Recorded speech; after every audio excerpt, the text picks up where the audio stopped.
So IATA does practices, requirements and policies. ठीक है ना?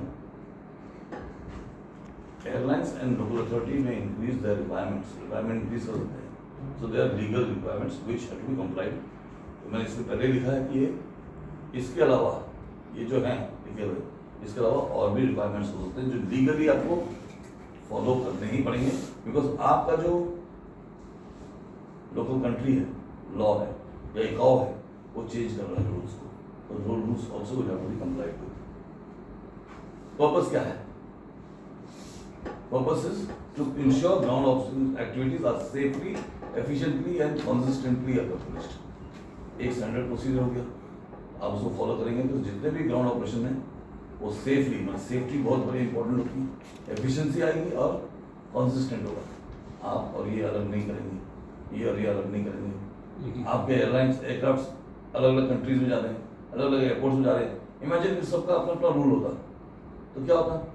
आप वहाँ पहुँचे, वहाँ अलग तरीके से हैंडल हो रहा है.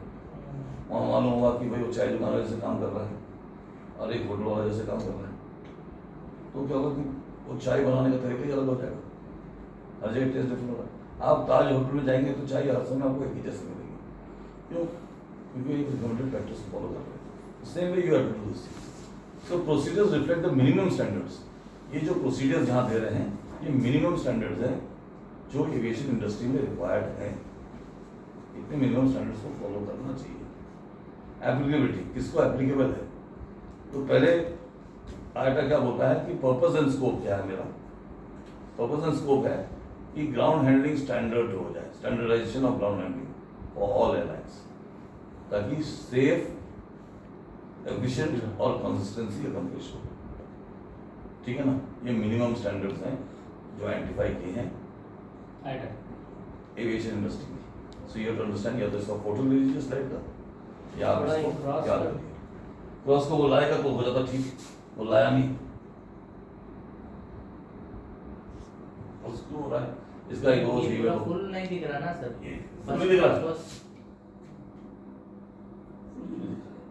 First second point third point नहीं. अच्छा आप देख रहे हैं क्या देखना? वो पेज ही कट रहा है, पेज ही इसको बट रहा है. लैपटॉप में ही कटा हुआ था. हाँ? लैपटॉप में नहीं कटा है. नहीं. छोटा करता हूँ, सब देखता हूँ. हाँ. राइट. छोटा छोटा कर राइट साइड से करना होगा, क्रॉप हुआ. कोई नहीं. तो मतलब पर्पस एंड स्कोप, फर्स्ट वाला पर्पस एंड स्कोप है, अच्छा सेकंड एप्लीकेबिलिटी है. तो आप पर्पस एंड स्कोप लिख लीजिए.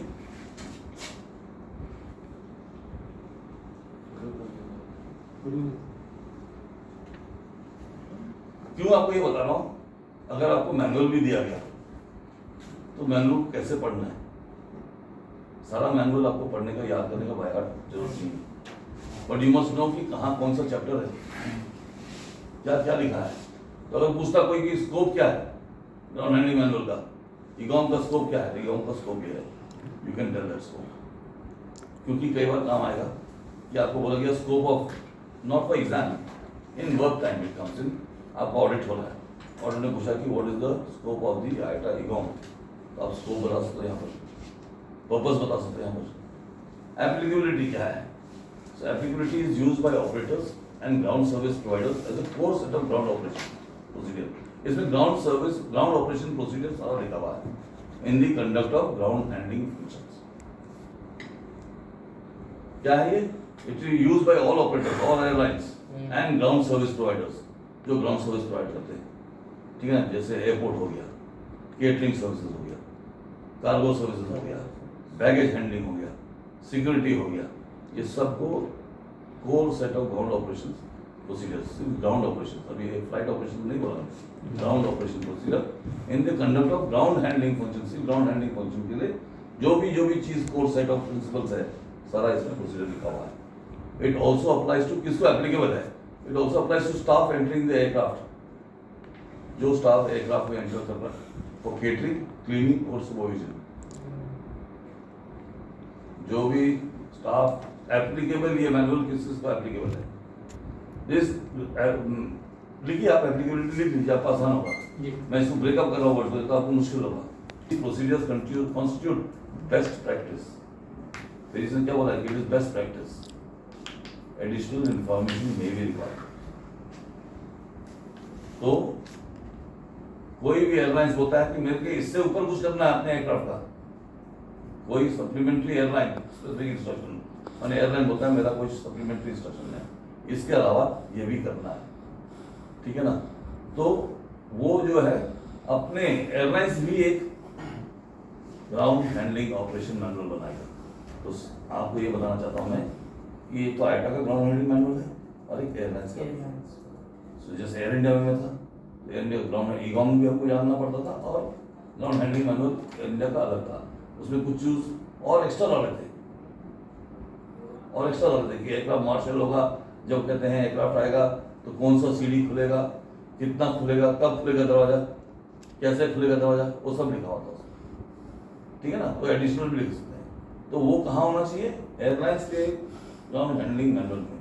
तो airlines GOMS ground operation manual, ठीक है ना। ईगॉमस आईटा ग्राउंड ऑपरेशन मैनुअल, आपका एयरलाइंस का अलग हो सकता है ग्राउंड ऑपरेशन मैनुअल। अगर एयरलाइंस बोल रही है कि मैं ईगॉम से जो आईटा का रूल लिया है उससे डिविएट कर रही हूँ क्योंकि मेरे कंट्री में ये रिक्वायरमेंट है, मेरे जॉब होता है ये चीज, जैसे हमारा था fuelling, civil aviation DGCA says that every aircraft when fueling is going on, if a passenger is getting in or getting out, deboarding or boarding, while fueling is going on, then two step ladders have to be aligned from the aircraft. There should be two exit points. ठीक है, ये rule DGCA का था, FAA का rule नहीं है। तो अगर अमेरिकन एयरलाइंस उड़ रही है तो अमेरिकन एयरलाइंस को जरूरी नहीं है कि इंडिया में आके उसको 2 सीढ़ी लगाए, सिर्फ इंडिया में आके 2 सीढ़ी लगाएगी, अब बाकी सब जगह में नहीं लगाएगी। पर इंडियन एयरक्राफ्ट को, एयर इंडिया के एयरक्राफ्ट को या विस्तारा के एयरक्राफ्ट को या जेट एयरवेज के एयरक्राफ्ट को, जहाँ भी उड़े, जिस भी देश में उड़े, उसे ये रूल तो फॉलो ही करना पड़ेगा 2 सीढ़ियों का, 2 एग्जिट पॉइंट, समझ गए। तो जहाँ भी ये फर्क है, ईगॉम होता है एक ही सीढ़ी, आईटा होता है एक ही सीढ़ी, हमने बोला 2 सीढ़ी। तो क्या होता है, जब भी in the event of an airline having to deviate from published IGOM procedure, it must be shown in the airlines जो है दिखाना है उसको, ये उसने स्पेसिफाई कर दिया, रूल ये बना दिया है। ये नहीं बोला कि तुम मेरे से डिविएट नहीं कर सकते, ये स्टैंडर्ड प्रैक्टिस दिया मैंने आपको क्या बोला, IATA is not a regulatory body, IATA is a recommendation, recommend करता है, ठीक है ना। इंडस्ट्री के प्रैक्टिस को बोलता है ये करो, ये अच्छा है, हमने सबने रिसर्च किया है, ये बेटर है, ऐसे करना चाहिए, बेटर है। अगर आप बोलते हो कि आईटा के प्रिंसिपल्स को मैं नहीं एग्री करता, मैं कुछ चेंज करना है, तो आपका अपने बॉडी, आपके जो मैनुअल है उसमें ये पब्लिश होना चाहिए, समझ गए।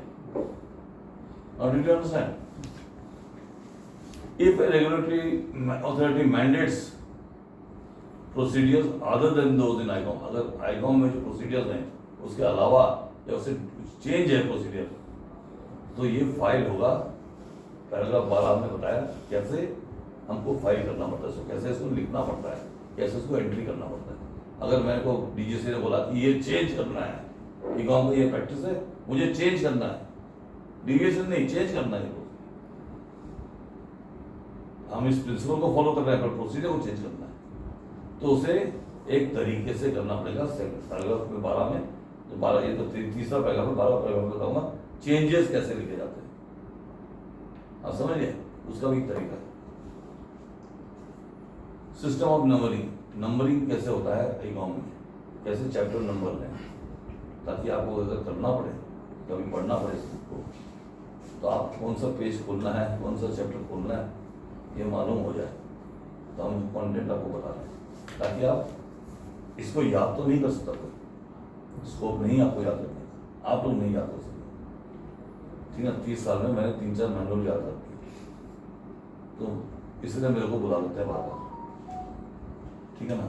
बट नोबडी इज एक्सपेक्टिंग, बोलेंगे कि बाकी लोग कैसे काम कर रहे हैं बिना इसके, it's not absolutely important to learn, but you must know where the chapters are so that if you have to open the book, आप अगर एक 400 पेज का बुक दे दिया अब मैंने बोला कि आप ये कहते देखिए कहाँ लिखा है, तो आप क्या करोगे?